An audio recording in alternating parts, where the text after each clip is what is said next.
রি ক্ষমা করেনি, মৃত্যুর সঙ্গে লড়ছি, খোঁজ নেয়নি। আমার প্রেমিক কিউ অন্য মহিলার সঙ্গে ব্যস্ত ছিল। নিজের ব্যক্তিগত জীবন নিয়ে সংবাদ মাধ্যমে এবার মুখ খুললেন অভিনেত্রী। জানালেন তার ক্ষমা না করা অনেক মুহূর্তের কথা। আপনাদের সবাইকে স্বাগত সিনে গসিপে। জনপ্রিয় সংবাদ মাধ্যমে সাক্ষাৎকারে অভিনেত্রী এরকম অনেক কথা বললেন যা আগে প্রকাশ্যে আনেননি অভিনেত্রী ঋতুপর্ণা সেন অর্থাৎ রি সেন। সংবাদ মাধ্যমে সাক্ষাৎকারে অভিনেত্রী বলেন, আমার প্রেমিক আমার সঙ্গে যা করেছে, মাঝের মধ্যে ভাবি মানুষ কিভাবে এমনটা করতে পারে।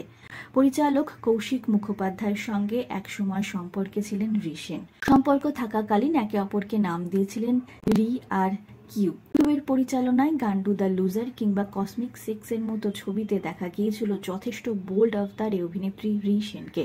তখন কিউয়ের প্রেমে ডুবেছিলেন অভিনেত্রী। একসঙ্গে থাকতেন তারা, 11 বছরের লিভ ইন রিলেশন ছিল তাদের। সেই সম্পর্ক ভেঙে যায়। প্রেমিক কিউ থেকে চরম আঘাত পেয়েছেন অভিনেত্রী সেই সময়, জানিয়েছেন সাক্ষাৎকারে অভিনেত্রী রি সেন।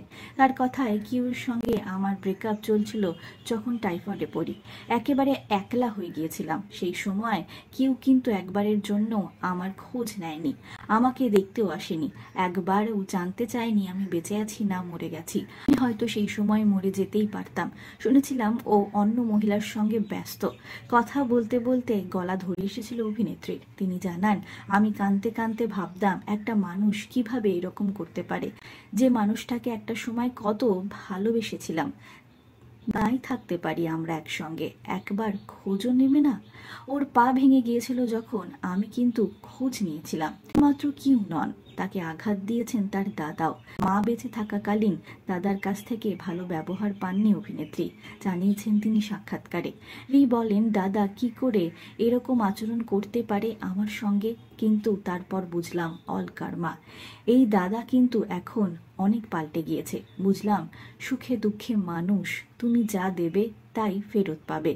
ফেরত পেয়েছেন রি নিজেও। তিনি জানিয়েছেন, সৎ বাবা এবং মায়ের সঙ্গে শেষ দিকে দুর্ব্যবহার করেছিলেন বলে পরবর্তী সময় তিনি নিজেও একাকী হয়ে গিয়েছিলেন।